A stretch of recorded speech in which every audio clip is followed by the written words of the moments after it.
saying recorded because all the information is out there, all the information which is out there, and we are collecting it. And after collection, we are analyzing it to bring some insight. So that's what we do. We collect data, we analyze it, and we try to conclude something, right? So this is what data is, and MS Excel is a tool which helps us to analyze it. So whatever data we have, we can analyze and play with it using different visualization options. And then we can conclude that my data is showing me something, right? And for to give you an example, the most relevant example I can give to people of IIT Bombay is you all must have chosen some courses, right? So before we take any course, so what we do, we first call our seniors and ask them that how many people have got A square in this particular course, or how many people have got this much score. This is what we do, right? Or we go to the ASC website and check that how many people have actually got good grades in that particular subject. What is it we are doing? We are collecting information before we are going to take a course for credit or audit, right? So this is the relevance of information I'm telling you, and that is what MS Excel is going to do for us. It is going to analyze that information. So it is safe to say that data is at least my soulmate, and I want you all to think that data is your soulmate also, because in your research, whatever you are going to do in your life, you're going to collect data, analyze it, and conclude something. Because the best tool available for exploring real life questions of quantity and chain is the spreadsheet. This is a line said by Brett Victor, who is a well-known computer scientist. He was earlier in Apple. He was one of few people who were the part of, he was a part of the team that revolutionized Apple's iPad. And now he's working in Dynamic Labs. So if the person is saying that you can bring some change using spreadsheet, then it is good to believe it.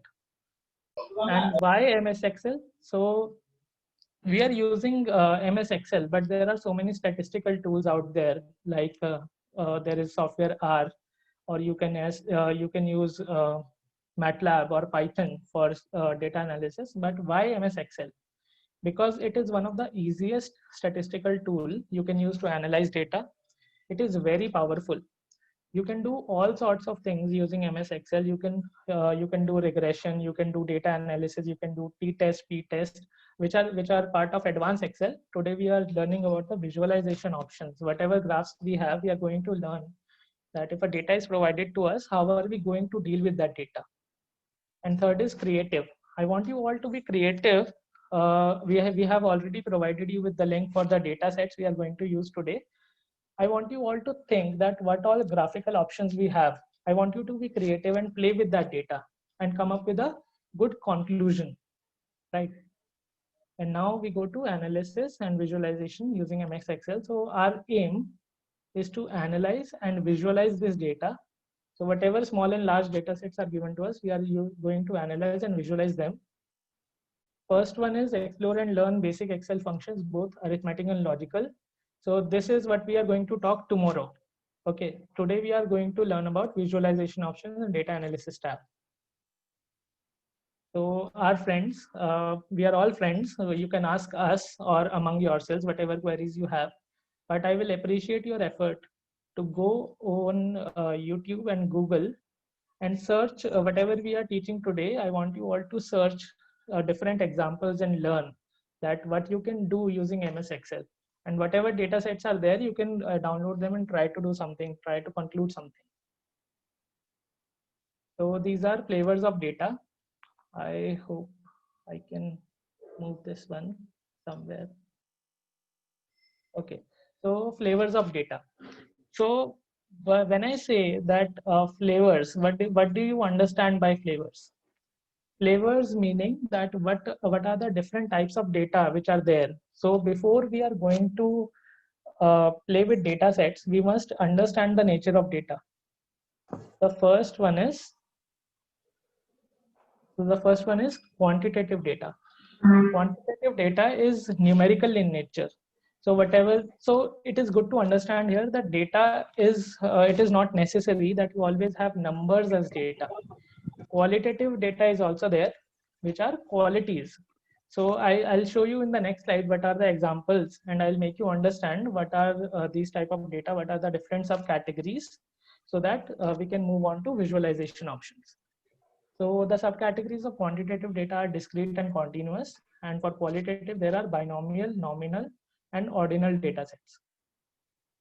So these are some of the useful definitions for you. Quantitative variables, variables measured on a numeric scale. So as I already said that quantitative, what do you mean by quantity? It is numeric in nature. So examples are height, number of cars of a particular brand you are measuring, temperature, etc. So the subcategory is quantitative discrete variables. So they assume only a finite or countable number of values. When I mean countable is, I'll give you an example.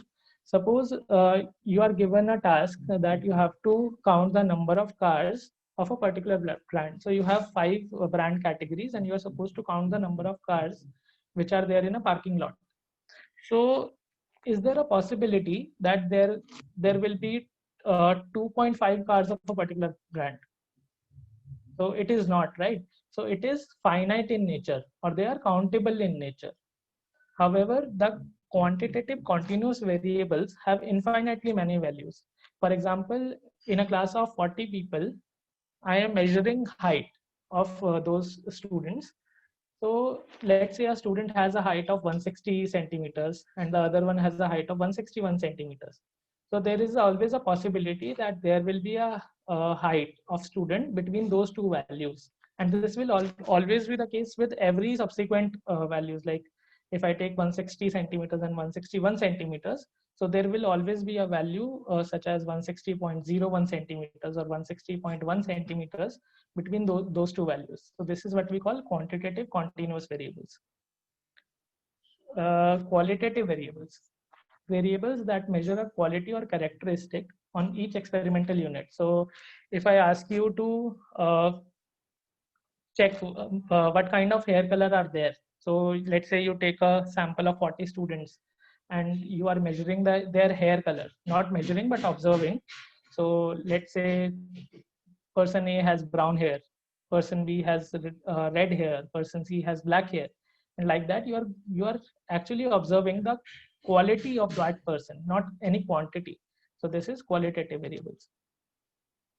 Then we have binomial qualitative variables. So binomial qualitative variables have two options. So I don't want you to mix it up with binary variables. Binary variables are different. Binary have only 0, 1 as values.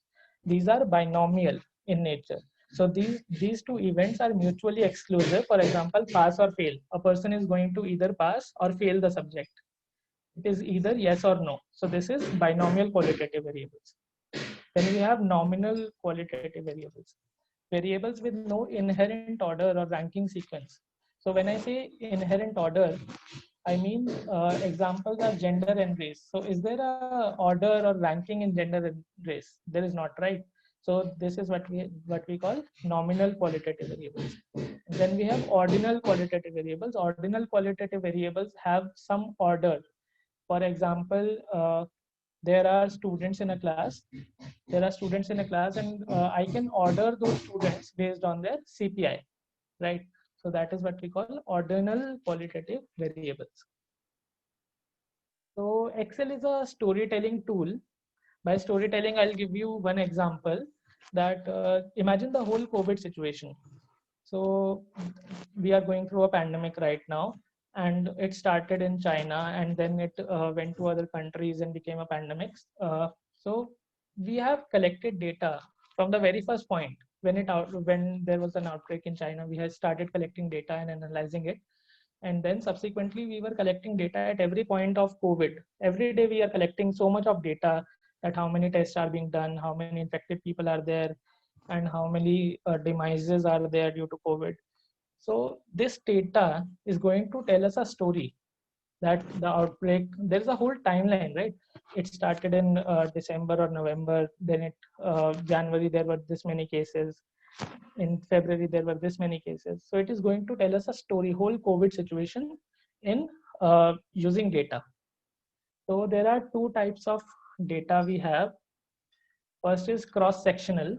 So cross-sectional is collected, studied at one point of time. So it is not a time series data. It is only going to give us a analysis of data in a particular time frame. For example, GDP of different countries in 2018.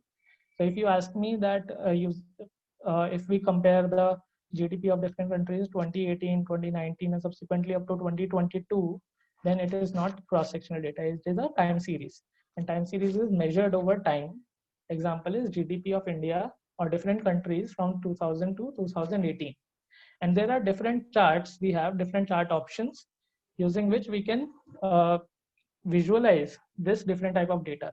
So cross-sectional data can be visualized using column charts, pie charts, donut charts, tree map charts, waterfall charts. And the first three, column charts, pie charts, and donut charts, we are going to use very frequently in whatever you do. If you go for a job, if you go for a research, where whatever you are doing, you are going to use these three charts very frequently. And the time series, line charts and area charts, column charts can also be used, and you are also going to use these charts. And later in the session, in hands-on training, we are going to discuss some of the data sets and how we can use these charts to visualize those data. So, basics of graphing. Before selecting a chart type, it is helpful to understand what type of data you have, as we have already discussed. Use a data distribution to describe what values of the variable have been measured. So what are the values you are measuring of the variable and how often? So what is this how often? How often is the frequency? So frequency, say there are 10 people who have black hair in your class. So that is the frequency of people having black hair, right? And subsequently, you can also measure relative frequency. Relative frequency is when you divide by the whole number, that will give you a relative frequency number, and also the percent relative frequency when you multiply it by 100. So these are some basics of graphing. And now we are going to move on the visualization options. So first one is column charts. So what and when? So I have two questions here. What and when? What are column charts? And when are we going to use these charts? The first one is a graph that shows vertical bars with the axis values for the bars displayed on the left side of the graph. So these values which are going to be displayed on the left side, these are the frequency. And on the horizontal axis, you are going to show whatever is your data set. So whatever is your category of data, that is going to be shown on the horizontal axis. And when are we using these charts? So column charts are used to compare value across categories by using vertical bars. You will understand it better when I show you some illustrative examples. So the types of column charts, we have three types of column charts: clustered column, stacked column, and 100% stacked column. We will see all three examples in the hands-on training. And it's a short note that column charts should not be used when there is a comparison of several variables over time. So if you are comparing only one variable over a time series, then you can use column chart. But if we are focusing on several variables over a time series, then we cannot use column charts. So this is an illustrative example you can see on your screen. So this is year-wise data of bears, dolphins, and whales. So draw a column chart to compare the above data. So we have asked you to draw a column chart, and this is the data which is being provided. So this is safe to say that this is the population of these animals over the time series. So these are the steps, some simple steps, and I will say you should remember these steps because we are going to do all of this in all subsequent chart types you are going to study.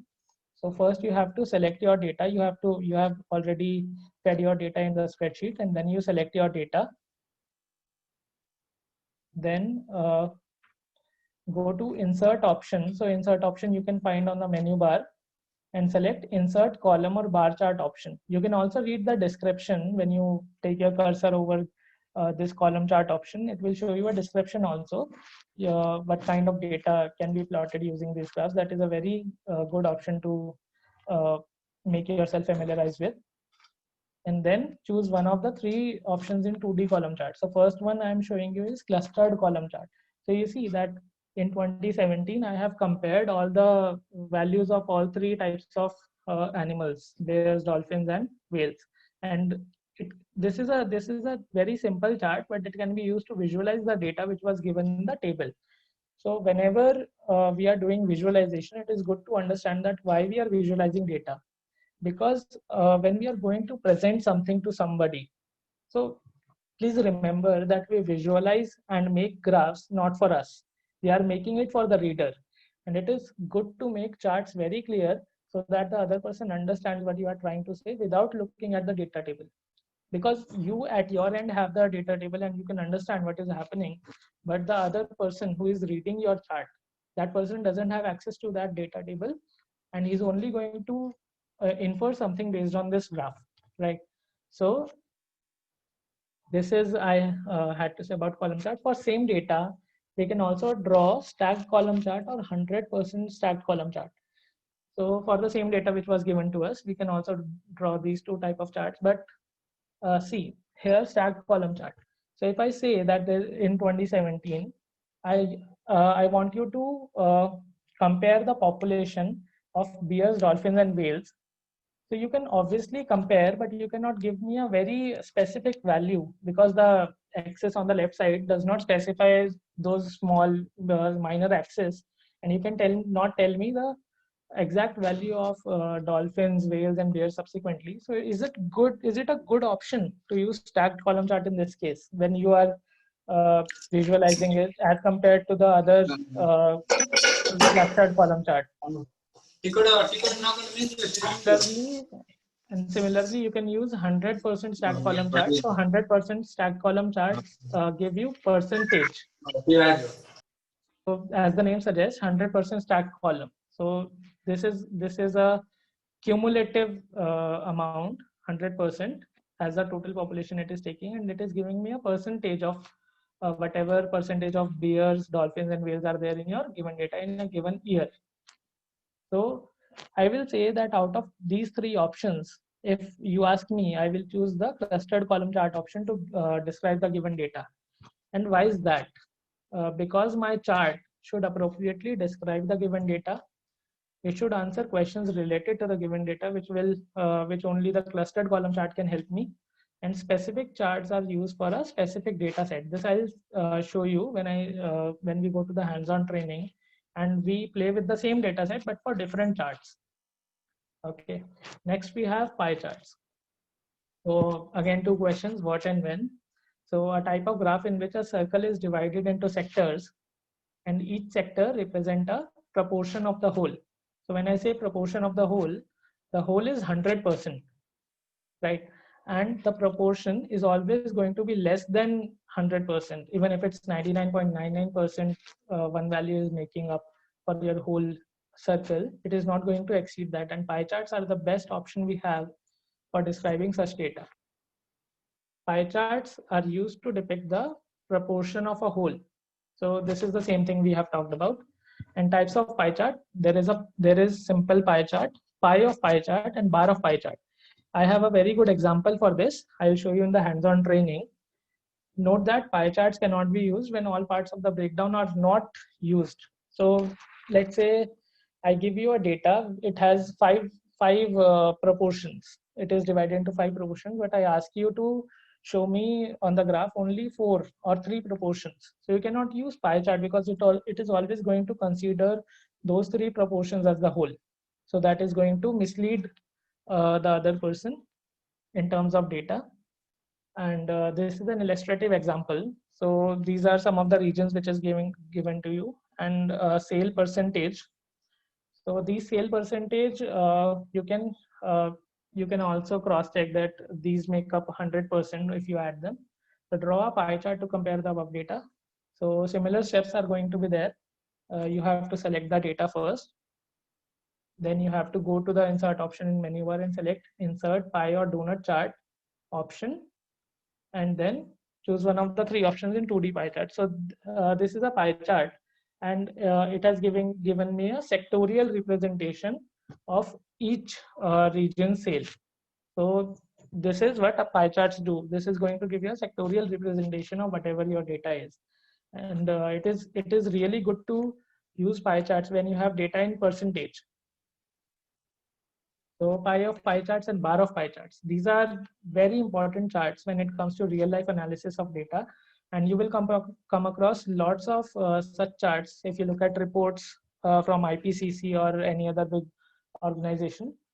So these charts are used to view smaller values or subsets of the data. So you see there will be occasions when you have data sets, and in those data sets, not all categories have a very large value. So let's say I have a data set of 5 categories, and 2 of those categories have very small values, let's say 2% or 1%. So to show the subcategories under those small categories, it is good to use pie of pie charts and bar of pie charts. So you see the chart on the left, pie of pie chart, it is showing you a sectorial representation of the subcategories which are present in your others, whatever you have put in your others data set, it is showing your subcategories. Similarly, Y of pie chart, these are two similar charts, but you cannot always use them in different occasions. Next, we are moving to donut charts. So again, 2 questions. Just like a pie chart, a donut chart shows the relationship of parts to a whole. So I'll show you how donut charts are different from pie charts, but they're very similar in nature. If you have one or more data series that you want to plot in a similar fashion as pie chart. Now remember that pie chart can only plot for one time scale. It cannot be used for a time series. But donut charts, on the other hand, can be used for a time series data. So these are the features of donut charts. A donut chart can contain more than one data series. Each data series that we plot in a donut chart adds a ring to it. So the donut charts are in a ring format, and whatever time series you are, so the first data you are plotting will be at the center of the ring, and subsequently other rings will be added when you add other time series data. The first data series is displayed in the center of the chart. So this is the illustrative example. We have market shares of different companies for 2 different years, 2018 and 19. So we have to first draw a donut chart to compare the above data. So similar steps are there. You have to select data.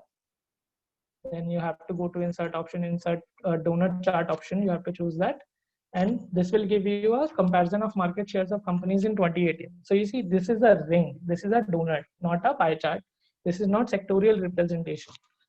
However, the main advantage of donut chart is it possible to compare the company's market shares from both 2018 and 2019 in a single donut chart. So what do you think that can we express them in a single chart? So the answer is yes. And these are the steps. Right click on the chart area and choose select data in the context menu. The select data source window will show up on the worksheet. Click the add option under legend entries series to open the edit series dialog box. And in that series, you can select the second data range. So I'll show you a very simple way how you can add such subsequent time series in your donut charts.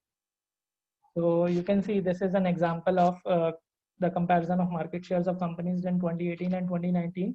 And you can appreciate that how this donut chart is different from pie chart and what is its advantage over pie chart. So next we go to the scatter plots. So scatter plots is a graph in which the two values of two variables are plotted along two axes. The pattern of the resulting points revealing any correlation present. So correlation is how close are your data values. So if you record different values for similar environmental conditions, and how close are your values, this is going to show that this is going to give you a correlation. And scatter plots are used to find out if there's a relationship between a variable x and y. So whether there is a parabolic relationship, elliptical relationship, exponential relationship, this is going to show you that what kind of relationship is there between x and y variable, whatever you are plotting on the x and y axis. So this is an illustrative example. So x is giving you salary in dollars. So this is the salary of different individuals, and y is the car price they own in dollars. So we are going to use scatter plot to give a relationship. What is the relationship between the car price of an owner and his or her salary? So these are the similar steps we are doing again and again. We are selecting data, we are going to the insert option in menu bar and selecting insert scatter or bubble chart option. Then if you plot a scatter chart, so you see that scatter chart is giving you different points, whatever the points are there. Salary is on the x-axis and car price is on the y-axis. So this line, the dotted line you are seeing in the middle of the chart, is called a trend line. And you can use this trend line to show you the R-square value. R-square is a correlation factor. It is showing you that how close is your data to the actual value. So this is I'm going to show you in the scatter chart option. And the scatter charts can be used with can be made with smooth lines also. There are different options to plot scatter charts. We will see them in Excel.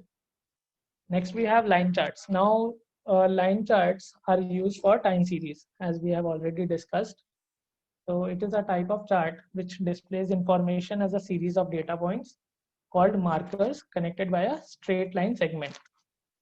And we are using line charts, line graphs to track changes over short and long periods of time. So if I say that I'm plotting GDP of a country over the years from, let's say, 2000 to 2020, and I have to show a relation that how GDP is increasing or decreasing at a certain point scale.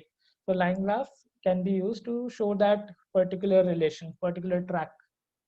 And there are three types of line charts. First is simple line chart, next is stacked line chart, and 100% stacked line chart. And these cannot be used when there is a comparison of several variables over time, just like column charts. So this is an illustrative example of line chart. So these are the temperatures, recorded temperatures in New York City on 6 days and temperature in Fahrenheit. So our objective is to draw a line chart using above data. So similar steps, but this is a line chart. So I want you to remember this line chart because we are going to see stacked line chart and 100% stacked line chart, and we are going to understand the difference between these three graphs. So this is very simple, but now we go to the stacked line chart. So let's say we have this data. So there are different departments, and over the years, this is an attenuation report, and these are different numbers, and grand total is given to you. So draw a stacked line chart using above data. So you have selected the data, you have inserted your showing you. So stacked line chart is not going to overlap because it is always going to show you a cumulative value. From 2016 to 17 is one data set for stacked line chart. Then 2017 to 2018 is going to be cumulative value of 2016 to 2018 data. And for 2018 to 2019, it is going to be a cumulative value for 2016 to 2019 data. So this is showing you a stacked approach in this particular data set. Similarly, for same data set, we are going to plot a 100% stacked line chart. So this is showing you, so this is a note, small note, that 100% stacked line chart is similar to stacked line chart. But the key difference is in the stacked line chart, the cumulative is based on the values of certain categories. But in 100% stacked line chart, the cumulative shows in terms of percentage. So what do you understand by this statement? So if we take a cumulative value of data from 2016 and 2019, and if we are going to show that data as percentage, so the cumulative value of that data from 2016 to 2019 is going to be a 100% line. It is going to be a reference line, and all the subsequent data set which are below that particular line are going to show you that what is the percentage of your numbers in different departments. For example, this is a 100% stacked line chart. You can see at 100% there is a reference line for data of 2018 to 2019 because it is a cumulative up to 2019's data. And then there are two different lines which are showing you cumulative percentage data of 2017 to 2018 and 2016 to 2017. And this is the stacked line chart we had earlier plotted. So you can clearly see the difference that stacked line chart is giving you a cumulative amount, but it is not giving you an absolute relative cumulative amount in terms of percentage. However, a 100% stacked line chart is giving you a cumulative amount, but in a relative percentage sense. So I hope that you appreciate the difference between both charts, and we will see that how we can use these charts in different data sets. So next we move to area charts. An area chart is a line chart with the areas below the lines filled with colors. So these are similar to line charts, but we have shaded the area. So you must have seen some integral plots. So similar to that, we have filled the areas below the lines, and we are calling them area charts. So area charts are perfect when communicating the overall trend as opposed to the individual values. When we want to show clearly the dominance of one data over other, then we use area charts. I will show you that example, and I will also tell you how area charts can mislead someone in terms of when you are visualizing data. So there are three different type of area charts similarly as other column charts and line charts: area chart, stacked area chart, and 100% stacked area chart. Area chart should not be used when we want to compare the size of different shares with each other. So when we are comparing size of different shares, so it is going to mislead you. I will show you in this example that how it is misleading in some sense, but it is going to show you dominance of one data set over the other. So we have selected data. We have already inserted line or area chart. You have inserted area chart. So here you see in this data that it is showing you dominance of D here, of grocery store D over other grocery stores, but it is not even giving you a value for grocery store B or A. So you see that information is sometimes lost in area charts, but if you want to show the asserted dominance of grocery store D in this case over other grocery stores, it is the perfect chart to be used. So next we move to combo charts. So combo charts are one of my personal favorite are combo charts, and you can use these charts to very beautifully in very different senses. So this here's an example of different months, rainy days and profit. So we have to show some relation between rainy days, how many rainy days were there in a particular month, and how much profit somebody make in that particular month. So what do you think how we can show this relation? So from the graph, it is clear that the more the number of rainy days, less is the profit. So this is very this can be seen from the data. But how are you going to show this in a graph, in a visualization way? So we can select the data, then go to insert option in menu bar and select insert combo chart option. So you have to click on the create custom combo chart option, because it is going to give you very different options, and for different series of data you can choose different options how you are going to visualize it. For example, you have two series of data, rainy days and profit. So it is up to you how you are going to present this data, either in terms of a line chart or in terms of clustered column, or you can use different type of charts to describe this data. So here I am using clustered column for rainy days, line chart option for profit, and the secondary axis you can see on the right of the chart, it is going to be my profit axis, because I'm using profit as a line chart. So this is the combo chart, and it is you can infer from this that the number of rainy days is as the number of rainy days increases, the profit is going to decrease, and without even looking at the data. So this is the beauty of MS Excel, that it provides you an option to visualize data so effectively that you don't even have to look at the table of that data, and you're going to conclude something out of it. So this is what I had to say for in terms of my presentation. And now we'll move for the hands-on practice. So for hands-on practice, we have already sent you the spreadsheet over as a link over WhatsApp and on email. You can please open that worksheet, and we are going to see that how different chart options we have already discussed we can use to describe them. or we can visualize them. Okay, so I'll give you a minute to open that spreadsheet. Till then, I'll tell you some of the things about MS Excel. So this is the menu bar we have been talking about all day, and these are the cell names. These are cell values, and this is the data I've already fed in MS Excel. You can also do it if you are given a table in a sheet of paper, and this is called the formula bar. You can write formulas here, or whatever you're writing in a particular cell is going to show here. And there are many different options here. We are going to discuss some of them. So I hope you have already opened your spreadsheets. And now we will start with the first chart. So the first we have here, we have column chart option. So forget about column chart. We have this data. Okay. So this is a working data of energy consumption in India's industrial sector. So this data is given for different time scale. In 2005, this was the breakdown of total energy consumption. In 2006 and subsequently over the till 2015. This is the breakdown of the energy consumption. So how are you going to show this data if you want to visualize it? So if we talk about, let's say, column charts.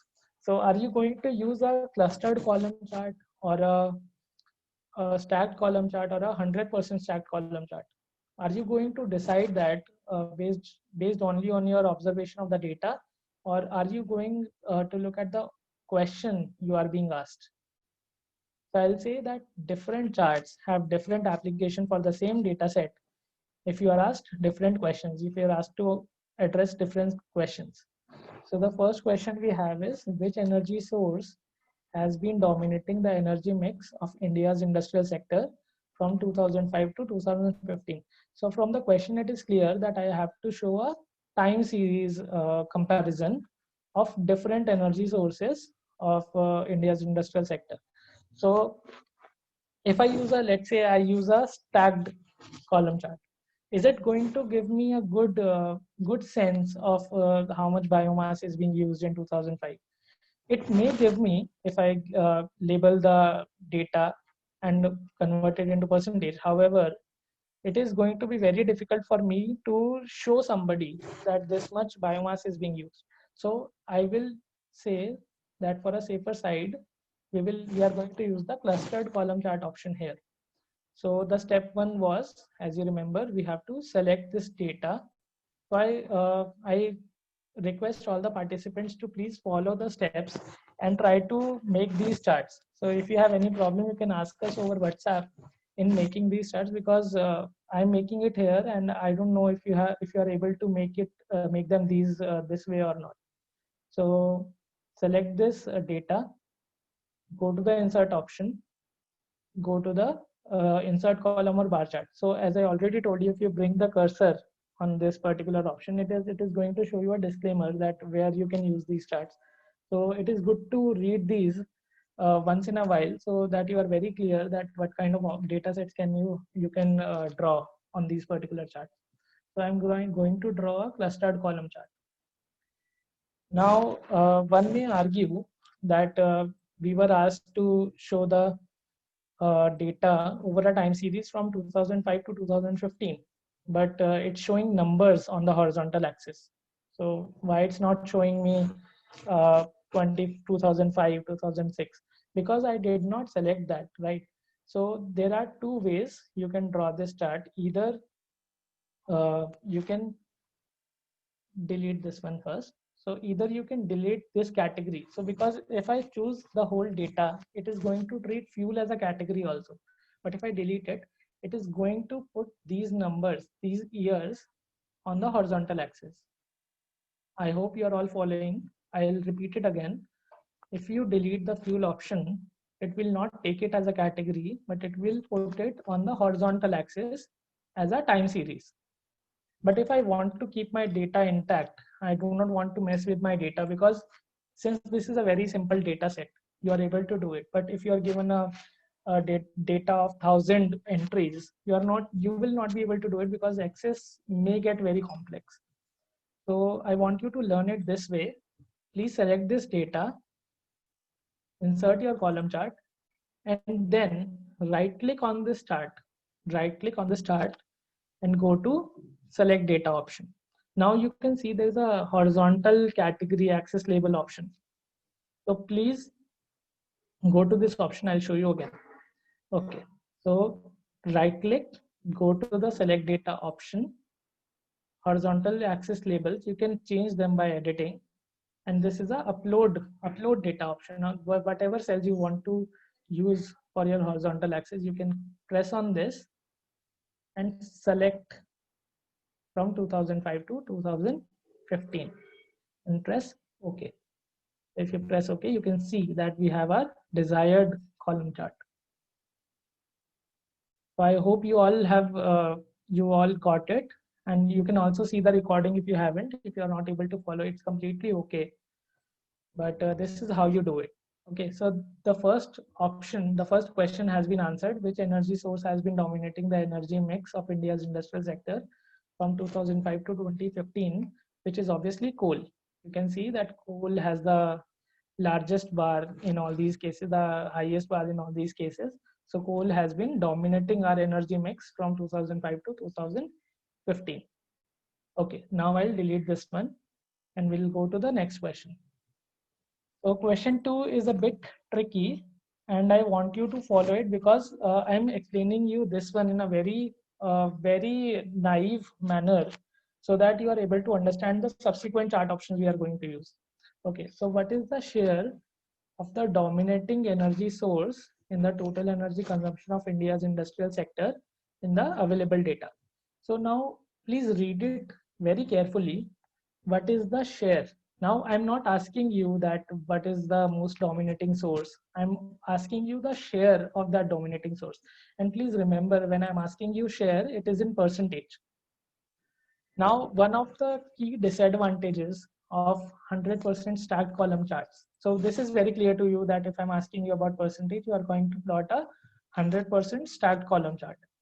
But the key advantage here is that even if I plot it, even if I plot this data using the 100% stacked column chart and I add data label, it is not going to give me a percentage value. So what is the need of this 100% stacked column chart if it's not giving me a value in percentage? So first I have to convert this number into percentage, and then only I'll be able to plot a 100% stacked column chart, and I'll be able to answer this, that this is the share of dominating energy source. Now, since this is a time series data, I have to go for this option, although there is an option in pie chart that I can show directly into percentage, but we have already learned that pie chart cannot be used for a time series data. It can only be used for a particular time frame, right? So in order to do it, we have to first calculate the total amount of energy consumption in a particular year. And now here I will show you some of the functions you can use in Excel. These are called Excel functions. So you have to click equal to sign and write sum. So sum means sum is addition, right? So I'll put a bracket and I'll select this data and I'll close this bracket. So when I enter it, it is going to add all these data. For those who are very new to Excel, this is for them. Others might know about these things, Excel functions, but this is good to understand because you are going to use these things on daily basis. So I'll show you again. You press an equal to sign, write sum, put a bracket, select this data and close the bracket. Press enter, you will get your summation value. Now this is a function, right?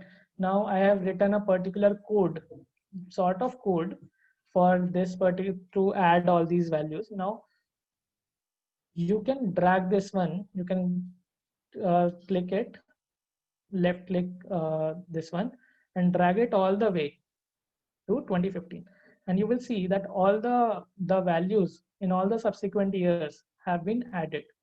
And you will see in the formula bar, you can see the changing cells. This is from B8 to B12. This is B and B8. B8 is this one, biomass in 2005, and B12 is refined liquid in 2005. Similarly, here it is from C8 to C12. C8 is biomass in 2006 and refined liquid in 2006.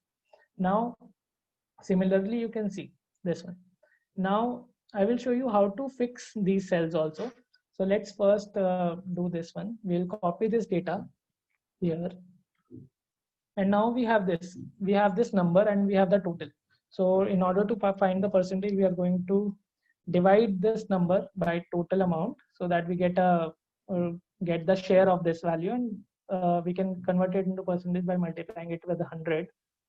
So this one is, I'll put a equal to sign, select this one and divide it by total.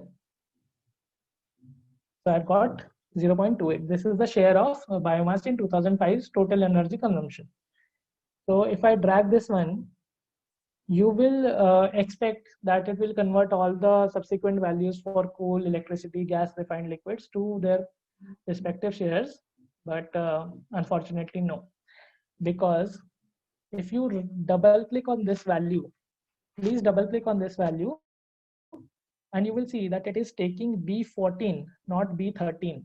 So B14 is empty, so it is obviously going to a value error. So you can do this one by two ways. You can either fix the B13 cell by putting a dollar sign. So if I put a dollar sign and a dollar sign here, and I change it to B13, so it is going to convert it, right? But so okay, I'm not aware of the dollar sign thing. So how am I going to do it? So if I do it this way, so double click on this one. Now you can see that this red cell is B14, which is showing here. You can left click on this, grab this one and take it to B13. See, and click enter. Similarly, you can grab this one, take it here, press enter, and for subsequent values. Now it is interesting to see. Now I'll show you something very interesting. Now you will say that what is the relevance of this doing this if I have to change all the values this way? No, we have already changed these values, and Excel already knows that I want the value whatever which is coming in denominator here, I want it to go to the 13th number cell. So if I select all this and left click this and grab all this way, it is going to convert the whole table. Okay, so if you haven't been able to follow, please go through the recording and please try to do this, because it is going to come in very handy for you. Now, if we have already got the share. So if we want to convert it into percentage, now there are two ways. You can either multiply it by 100, or easily you can see this percentage sign here, right? So click this one and this will be converted to percentage. Now my last job is to insert a 100% stacked column chart. And please, you can see this plus option. This plus option is to add different chart elements. So there are different chart elements. I'll talk about these. This is for axis. This is for axis titles. You can add the axis titles. If you see good graphs, they will always have axis titles. You can add data labels. And if you add data labels, now you can see that these are percentages. Okay. So this is the beauty of Excel. You can do all sort of stuff. We have converted the given data, which was in numbers, to a stacked column, and we can easily tell the share of coal, which is the dominating source in India's industrial sector in the available data. So in 2005, it was 39%. In 2006, it was 37%. And subsequently, you can tell all those numbers if somebody asks you. Okay. So I think we'll now go to the last question of this one. So this is what is the least adopted energy source in the energy mix in 2015? So this is very simple. You can just select this one. So if you do not know how to select this data and this one only, you can press Control, select this one, press Control, and then select this one, and you can easily plot a column chart. So if you want to add your data labels here, you can obviously add and tell that, okay. So you can tell that gas was the least adopted energy source in the energy mix in 2015. Okay, I hope you are all clear on column charts. And now we are going to move to the pie and donut chart options. But a little knowledge to add to your arsenal, that currently we are arguing that we are moving from non-renewable energy sources to renewable energy sources. But very few people are arguing that when we are moving from non-renewable energy sources to renewable ones, what is going to be the transition fuel? So there has to be a transition fuel, right? We are shifting from fossil fuels. We cannot go directly to solar. We do not have that kind of technology. So if we take 100 years to move from one end of the spectrum to the other, we will see that we have to take a transient route, which is going to be your gas. So this is something I wanted to tell you to. So it's not related to Excel, but it is good to know. Okay. So now we will move to the pie and donut chart options. So this is our data. So I've added some, these are the subcategories, and these are the categories: non-renewable, renewable energy sources. And now we are going to look for the answers of these two questions. So our working data is similar as in the last question. So what is the share of the dominating energy source in total energy consumption of India's industrial sector in the latest available data?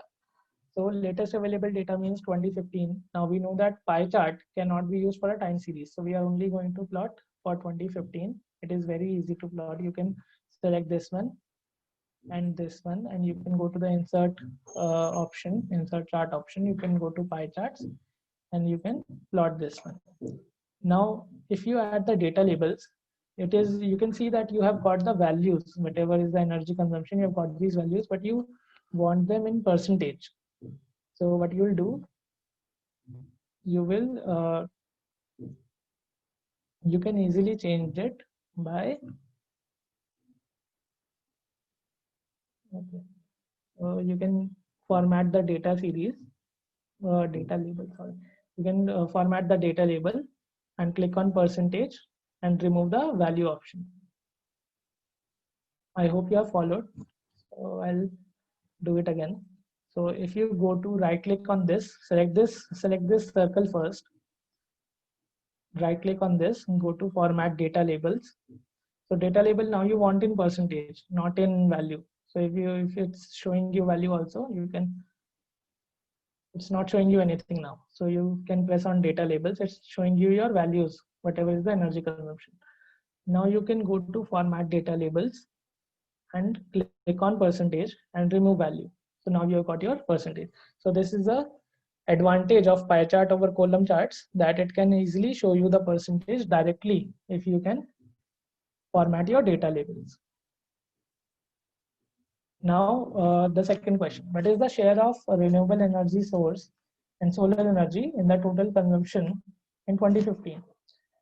So in 2015, now I want this category also. So I already had these subcategories and already show you that how you can make a pie chart. But now you have to show these categories, not only the subcategories.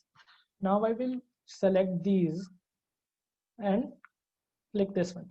Now, if you go to the pie chart option and select a pie chart, this is not going to tell you anything. This is not showing you what is the share of renewable energy sources unless you are, this is very small, right? You are not able to even notice this one.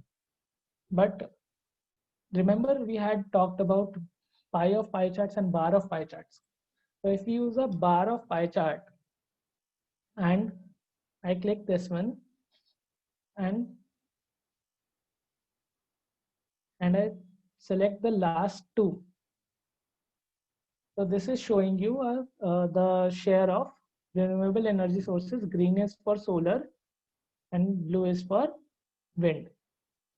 So I'll tell you how to do it. This was just to show you that how you can plot this one. This kind of questions you can solve.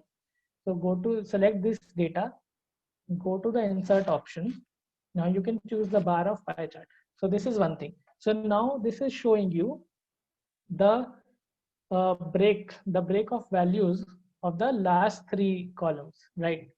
It is not showing you only the last two columns which we desire, only the renewable energy sources. Now you can click on this column and you can see the values in second plot. So this is our second plot, this is our first plot. So you can choose that you only want to show the last two rows in this second plot, and it will change it like that. So you can see that this is the share of renewable energy sources, and this is the break of those two renewable energy sources into solar and wind. So I hope you are able to understand that how we are plotting this particular chart. Now this is all for pie chart. We'll go to the donut chart options now. So for similar data, if I want you to draw a donut chart to show the 2015 energy consumption. So let's say I select this data, and I make a donut chart. Okay, good enough. So this is donut chart, and if I show you the data labels here, you can see the data labels. Okay, but now I want you to show the energy consumption of 2014 and 2013 also. So how are you going to do it? It is going to be on the same chart. You cannot plot another donut chart for this purpose. There is a long procedure, but I don't want you to follow that because I want you to be more efficient than others. So you can just simply click on this chart, press Control C. Control C is the command for copying something, and press Control V. So you see that Control V is the command for pasting, right? So you see that it has pasted the same values. So if you click on this one, it has pasted for 2015, okay, in the inner circle also. If I wanted to be change it to values of 2014, there's nothing I have to do. I just have to drag these values here, and it will change it to values of 2014. I hope you are able to follow. I'll do this again. So I made a donut chart. I inserted a donut chart. Okay, this is for 2015 data. Now I click Control C and Control V. It adds an inner circle. And in the inner circle, I want to add the 2014 data, not 2015. So I just simply drag this one here. So this will add your 2014 data to this donut chart. Subsequently, you can add for 2013 if you copy it again and paste it. It will add another circle. This is for 2014. Now you can change it to drag it to 2013, and it will add 2013's data. So this is another advantage of donut charts, but sometimes it is very difficult to understand these charts because of the size of the donut. However, I will show you. I have already made a curve graph. This is a very good example of the donut chart I have made here for the similar data. This is for 2015, remember. So what I did was I created one ring using a donut chart option. I copied another ring inside that circle, and then I did some of the functions. I'll tell you. Okay, so if I plot this one and then I click on this, and you can go to format data series. So this is the donut hole size. So if you increase this one, okay, so this is going to increase, the whole size is going to increase. If you decrease this one, the whole size is going to decrease. I put it on 30%. Now you can always format this donut chart. Double click on this. You can always format these circles individually, and you can also format these colors. And you can see that it is a very elaborative chart. If you present it somewhere, you can easily elaborate that this much is the biomass amount without even showing the data. Or you won't even have to explain the other person that what it is showing. It will easily give you an idea. Okay, so this is all for pie chart and donut chart. We'll move to the scatter plots now. So this is data for 1990 to 2014. GDP per capita, US dollars per capita. This is energy per capita, life expectancy, and military expenditure in billion USD. So I have asked three questions here. So these scatter plots are very simple. I'm only going to show you one of these, and you can always try other two options. So GDP per capita from 2000 to 2013. I have to show the relationship between. So where is 2000? 2000 is here. I have to show the relationship between GDP and the time frame, which is 2004 to 2000 to 2014. So I can easily insert a scatter chart.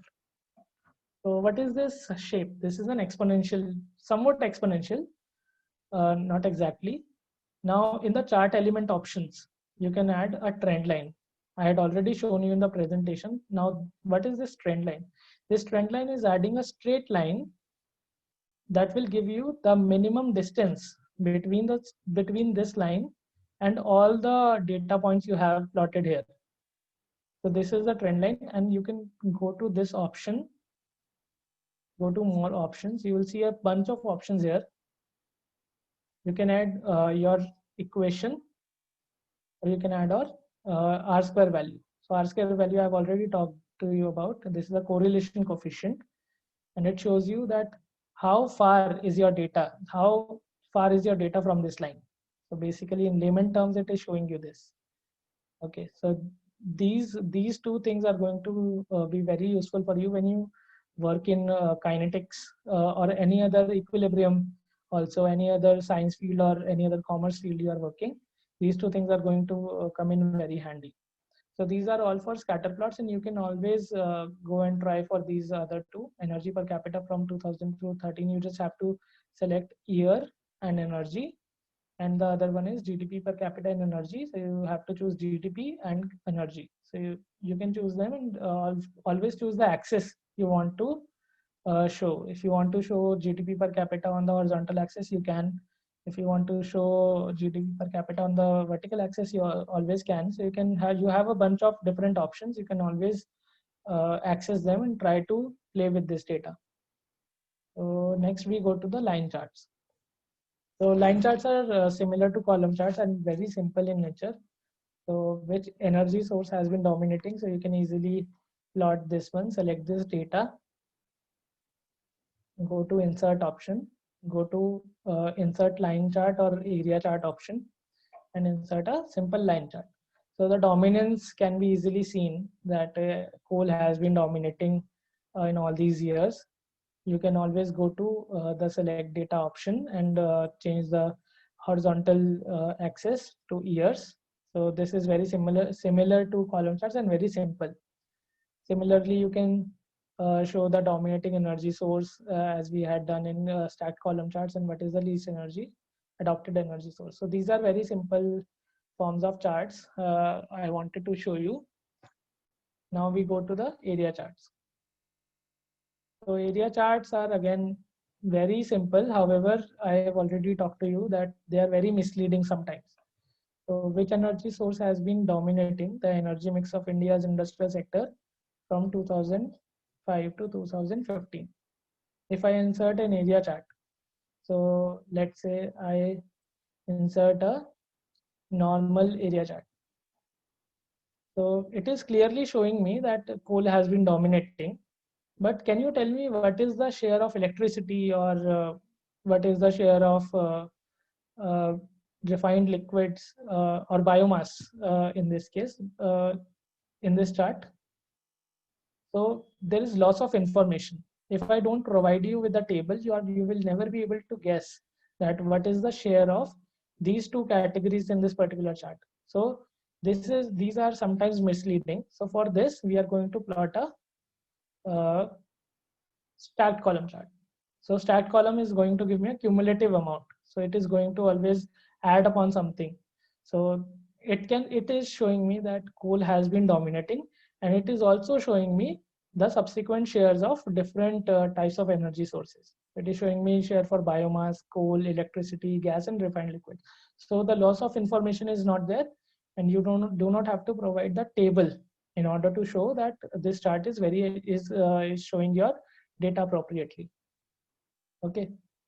Similarly, what is the share of the dominating energy source in total energy consumption in the available data? You can always go for similar options. Now, I want to talk to you about combo charts. So combo charts are the most relevant form of charts for you and for everyone, because we generally we don't have data that we can only visualize using one form of chart. So we have to go for combo chart options. So this data we have been working with for a while now. So can you think of some way we can use this data and show the time series comparison, also their subcategory values, and let's say if I add total here, total energy consumption equal to sum, select these values, close the bracket and enter, drag this all the way to here. So suppose I give you this data. So this is the total amount of energy consumption in subsequent years, and this is the breakdown of energy mix. So can you think of some way that we can show this whole data, total and these breakdown of energy consumption values in single chart? So I'll show you two types of chart here, two types of combo chart, and you will be very amazed to see that we can visualize this complex information in a simple chart. So let's say we select this, the whole data, and we go to the insert option. So this is the one for insert combo chart option. You can go to create combo chart. So this has been set to, total has been set to a line, wind has been set to a line, solar, you can always change them. I'm going to change them to stacked. So why I'm taking biomass as stacked, all these are stacked because these will give me the breakdown of these values in a particular year. So I don't want my chart to be very messy. So for this reason, I've used stacked column charts. Otherwise, I can also use the clustered column chart option also. Now this is the total amount of energy, and I'm showing this using a line. You can see this line, right? So this line is giving you the total energy consumption per particular year, and these are giving you the breakdown of those energy consumption using different fuels. Now you have to choose a secondary axis. So what do you think? What should I choose as a secondary axis? Now obviously the total amount of energy I want to show here, right? Because this will give me an idea that this much of energy has been used in a single year, and then the breakdown of those values. So I take it as a secondary axis, and if I click OK, so this has given me a combo chart. This is called a combo chart, where we are using two different type of charts, stacked column and a line chart, to show this particular data. So this is one type of column chart I wanted to show you. Now I will show you another type of column chart here itself, and that is a better option. So you may think that this is the best way I can visualize this data. So please understand there are a number of ways you can visualize one data, and this is just one of them. Now right click on this, and you can always change the chart type directly by right clicking on the chart and go to change chart type option. Now everything will remain same. Change it to area chart. If you change it to area chart, now this is looking very clumsy for now. In my opinion, the background although is showing the total energy consumption, but I'm not able to clearly see that this is not very appealing to my eyes, to be honest. So if I select this background area, and I right click on this and I fill it with a lighter color. So let's say if I fill it with this one.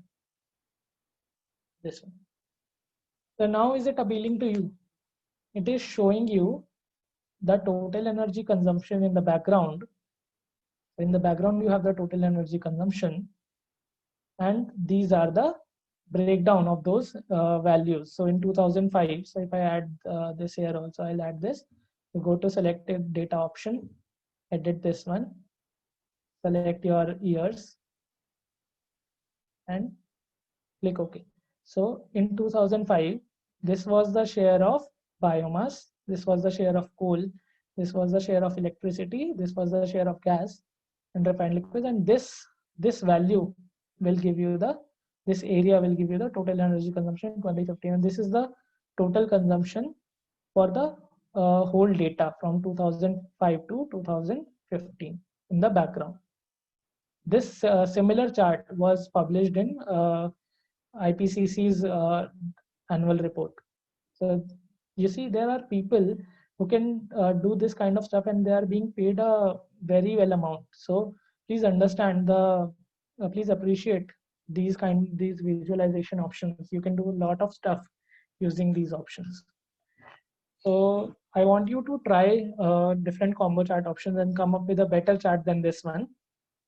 And now let's move to the, so this was all about the visualization options I wanted to discuss. And now we'll go to some of the common mistakes. So this I wanted to discuss with you because it is important to understand. We have already seen that what are the good visualization options, but everything has its merits and demerits, right? So there will always be some of the demerits of particular charts.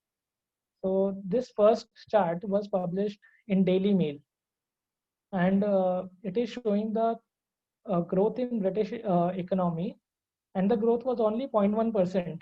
But as a reader, if you see this one, if they haven't provided this value here, so will you be able to comprehend that the change was only 0.1% in growth? There was only 0.1% of growth. So these kind of charts are misleading. Although this has been published in Daily Mail, they tried to mislead the viewers by choosing a smaller minor axis. If they had chosen this from 0 to 1%, then they would have been able to show it clearly that the change in that the growth in British economy is only 0.1%. Now the second example. So this is a chart to show the chances to win NFC West championship.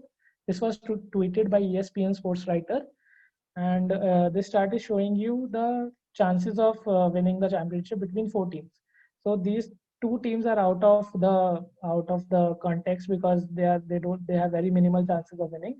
But the problem in this chart, the problem here is that the person who has made this chart did not try enough to distinguish between the colors of teams. So if you are not really good with colors, unlike me, you can never tell that which team is going to win, right? Now, similarly to this one, change in America's homeless population, the real point was the homeless population has increased. If it has increased, then why do I see so many lines going down? Because as a viewer does not have any knowledge about the data set they have collected, I will always infer that by one glimpse, I will always infer that the America's homeless population has decreased because there are so many lines going down. Now, this is one of the most famous example of a chart which is not visualized properly. This shows the budget balances and current account balances for 10 euro area countries which was published in the Economist. So now the problem here is that they have tried really hard to show you all the countries, which was not necessary.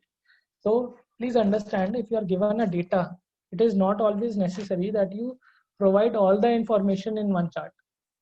If you can club many of these countries, so in this one, they have tried to show all the countries, but in this, they have clubbed the countries which have a smaller share into others. You can always do this. You can always change your data and then try to visualize it in a better way. Now, the next example, this is a poll between two candidates. Now, this was Gallup versus Obama, Gallup versus Romney, Pew versus Romney, and Pew versus Obama. So this was published in a newspaper, American newspaper, and it's showing the percentage of winning of Gallup versus Romney is 46%, Gallup versus Obama is 49%, similarly for these two. But is it good to provide this information in single pie chart when I know that this pie chart is going to give me a cumulative of 100%? But these percentages, if you add them roughly, they are exceeding 150, they are reaching almost 200. So this is another example of poor visualization of data.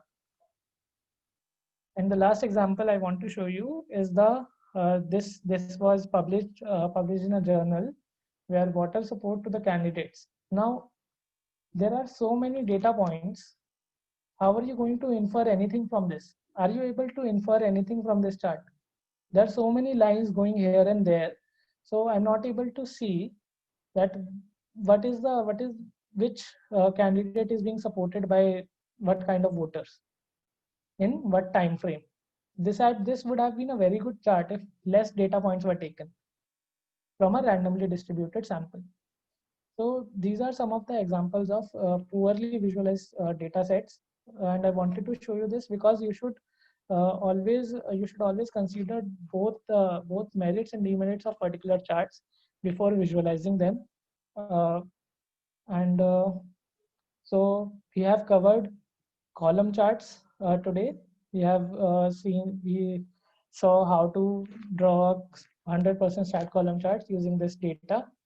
Then we saw pie and donut charts. So these two charts I want you to remember very clearly, because you will come across data that can be very effectively visualized using these two type of charts. Then there is scatter plot. Scatter plot you are going to use everywhere, and we also learned about the trend line and R square value, and you can also see the equation on the chart.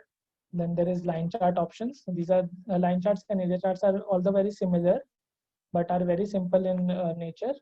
And there is combo chart option, which are very critical from visualization of point of view, and you are going to use them at very different levels. Whether you are going to publish a research paper or going for a job, you will be asked to draw these kind of charts there. And lastly, we have discussed about some of the common mistakes people have made in visualizing data. So this was all for the visualization part of the workshop. And since today we have covered the visualization part, tomorrow we are going to talk about the analysis part. And in the analysis part, we will talk about, first we'll talk about the goal seek option, which is used for iteration. So iteration is one of the most important things in data analysis. And when you have a lot of different equations and you want to reach at a certain point, when you want to find the solution to something, you always iterate. So instead of putting so much of effort, you can easily use goal seek. And the other thing we are going to discuss tomorrow is the solver option. And solver option is used for solving either linear simultaneous equations or nonlinear simultaneous equations. You can use that for multivariable analysis, and we will discuss all that tomorrow. So I appreciate your effort that you have come for this workshop on a weekend. And thank you so much for today, and we'll meet tomorrow.